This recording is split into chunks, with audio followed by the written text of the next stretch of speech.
us for another episode of What's on Southern Ostrobothnia. I'm Mark Wiltshire. Hey, and I'm Glenn Murray. And in each episode we'll be highlighting some interesting events and activities taking place across the region of Etelä-Pohjanmaa in the coming month. We're now well into autumn. All the trees are turning from yellow and red into brown. But then I guess if you're in Etelä-Pohjanmaa, you'll know that by looking out your window. We found plenty of events for you, and as usual there's a few additional events listed in our blog post. We won't have a guest joining us in this episode, but we'll get back to that in future episodes. So Glenn, why don't you tell us about the first event that you found?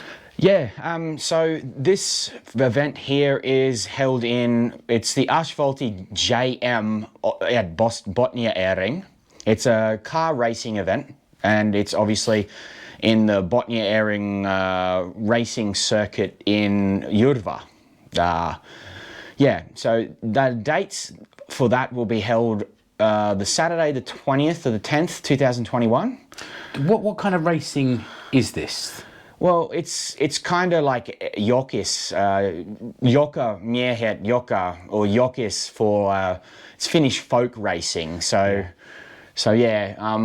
It's where like people and their own cars are able to bring their own car to the event, enter themselves into the event, and actually allowed to race. It's called the Everyman's Race if it was a direct translation. Think of stock car racing, but on a tarmac, yeah. So they're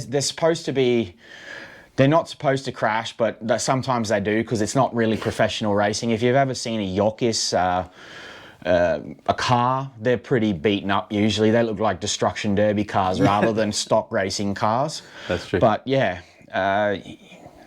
you may know a little bit about what jokis racing is because Mark made a podcast not long back about it. I did. A friend of mine, Emilia, she races and she wins a lot when she races. So go Emilia. But she appeared in one of the earlier episodes of Explore Finland radio show, and she told me all about it's joka miehen luokka, or jokis as you said. Told me all about this type of racing, and then invited me one day to go and watch her race, and it was awesome. Beautiful sunny day, and she won. She's it's amazing to see her, and since we recorded it, she's had a baby, and then not long after having a baby, she's back out there racing her cars. Of course. She's suitably crazy. Yeah. But how much does it cost, this event? Well, the price it's €10. We assume that the €10 will be paid at the gate of Botnia Airing, the racetrack, but under 12s will be free. Okay, so it's good value for families as well. So the links will be in the bio, and links will be in the bio of this video and also in the blog post. Okay, we'll do. Okay, my first event this week is called Eek Viikko. It's a week of family activities at Alajärvi Library, or Alajärven Kirjasto. It's from the 18th to the 20th of October, so that ties in with the Syysloma autumn holiday period, and it's a week of Halloween-themed activities. So one on the 18th they have a fairy tale evening, so I guess they're telling stories. On the 19th they have the Eek evening, and this includes like a ghost corridor, a basement witch school. They've got crafts and fancy dress, and then on the 20th they've got the Kauhukoukku, and that translates as the horror hook. And they've got knitting and horror stories, which to me that's a little. They don't seem to go together. Well, witches, old people. Maybe it's that. Yeah, witches and knitting and telling stories. I don't know exactly, but if you're in the Alajärvi area, then it seems it's worth checking out with the kids. It's free of charge, and again the links will be in the blog post notes, because there's a separate link to each event going onto Facebook. Glenn, what's your next event? My next event is the Heavysaurus Concert. It's a live music event for families of young children. It'll be held in the Ahteri Halli at the Ahteri Zoo. Yeah. The dates will be from the 23rd of the 10th at 4 o'clock, 4 p.m. Yep, doors open at 3 p.m. though. Heavysaurus is like a children's favorite, formed by 4 dinosaurs and dragons, and they're playing Ahteri during the Suusloma or the autumn vacation. Yeah, so there's a lot of these kind of family events. Yeah, because like the school holiday Suusloma is coming up, so it's a kids band. So being like Australian and all, I thought they would be like the Wiggles, but keeping in tradition with a Finnish culture, yeah, music culture. Anyway, they're a rock band. So it's a dinosaur rock band, but I haven't heard of any of it. But you haven't had kids, no, but over the years I've seen my kids weren't really into Heavysaurus, but I've seen them playing kind of family events and things like that. They're big, full size people dressed as dinosaurs and dragons playing rock music. I mean, it's Finland, why not? Yeah, of course. Advance tickets are already on sale by the organizer. The organizer recommends buying them, the advance tickets, to make sure that you get in, because Corona, restrictions and everything else. And maybe just demand. Heavysaurus are really popular. Yeah, they're actually well, they're like the Wiggles for Australia, but just in Finland. Basic tickets will be €18, and at the door they'll be €20. For children between the ages of, essentially, 0 to 17, so will be €5 and then $7 at the door. So that's decent value. So one parent pays full price and they can take all their kids, and it's quite reasonable. It's quite reasonably priced, yeah. The links will be in the blog post. Tickets you can find at Lippu.fi, which is one of the main ticket booking sites in Finland online. And I've got the actual direct link to this event there as well. Yeah. So.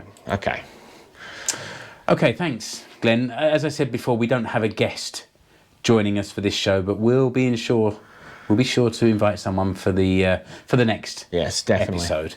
So I'll carry on with my next event, and this is the Comia Ilkan Polku. This is a kind of trail running event. We always try and make sure we've got some active events for people to take part in. Yeah, and this is a run from Kurika to Ilmajoki. They're not that close together when you're on foot. No. So this is on the 30th, Saturday the 30th of October, 6 o'clock apparently in the evening. So it's a night running event, and hopefully this will be interesting to our friends Dave and Jonathan, because they've been asking recently and talking about trail running events. Although I did mention this to them, and they seem to get cold feet because the main Ilkan Polku run is 35 kilometres. Yeah, and when I saw that, I understood. It's from Seinäjoki to Kurika, which it's a very long way, and to be doing it at 6 o'clock. 6 o'clock it starts to get dark. Absolutely. If you get lost on the trail in the dark and your torch runs out of light, you're up. Yeah, last month we mentioned the Comia Flow trail running here in Seinäjoki, and this is from the same organisers. Same organisers as the last one. So they've got 4 different routes. The first one, this Ilkan Polku, 35 kilometres from Kurika to Ilmajoki. Then there's the Comia Pikku Ilka, small Ilka, that's 17 kilometres. Which is not small, but... No, that's quite right, yeah. Then they've got this Ilkan Viesti, which is kind of in 4 sections. I'm not quite sure what difference that makes. It's still 35 kilometres, but the run is somehow broken up into sections. Maybe there's breaks at the like stops. Maybe there is. I'd need a stop of at least a day in between each section. I'm looking at those. And then there's the mini Ilka, which is a 2 kilometre track. And it's interesting. This event is really growing. So Yeah. the number of participants is increasing every year. The Polka is very popular with mountain bikers. It's very popular with day trippers to Lavels everywhere, because all along the trail is basically the Ilkamen Polka as a trail is a trail where a lot of people, families go and walk. And there's an area. There's a lot of exercise areas. There's at least a couple of exercise areas through Ilmajoki that they come across there. So you can do parts of the walk as a family Yeah, day out exactly. Like You can start at Kurika and end. You can take it in very small sections, because along the route you're often going across main highways, and then the next route starts, and then you'll go across like another main road somewhere. So if Dave and Jonathan are not up for this whole run, then they should check it out in their spare time and just do bits of it. You can do bits of it, but I found it quite difficult when I was trying to find it just to go for a walk where it actually starts, because for a lot of they're actually on the road. They're on some sections are actually on dirt road. And then the path sort of takes up again and leads you away. It takes up again on the side of the road somewhere, but you know, then the trail isn't marked unless there's an event there. So I did it while it's not marked. But there must be information online for that. So let's see if we can find a link just to the Polka, so that people can find it in their own time as well. I was saying it's becoming more popular. In 2017, there were 115 people taking part in this event. In 2020, there were 243, so that's like more than double. I think the corona can be thanked for that, because there's a lot more of these type of activities becoming more and more popular, because people can't go to bars and can't congregate unless it's outside. Maybe trail running and biking and all that sort of thing's becoming more. It's definitely becoming more popular. Pre-registration for this closes on the 28th of October. There are different prices for depending on which event you take part in, but for example, the main run is €30, the mini one is €5, and if you then pay on the day, then it costs a little bit more, like €5 more for each registration. Yeah. I've put the link to the website in the blog, but it's comiaflow.fi/Ilkamen Polka. Now, Glenn, what's your last event? You found some more sporty activity for people to try. I did. My event is a rugby test day, so a rugby kokeilupäivä. It's a sport event. It's going to be held at Seinäjoki Arena, which is quite weird, because tackling somebody on a like hard ground is not really the way I would like to be tackled. But the date is the 26th of October at 7:30 to 9 p.m. And the second half of that test day, is on the 2nd of November as well. So there's two test days. There'll be two test events. They're organised on those 2 days. The training will be from 7:30 till 9.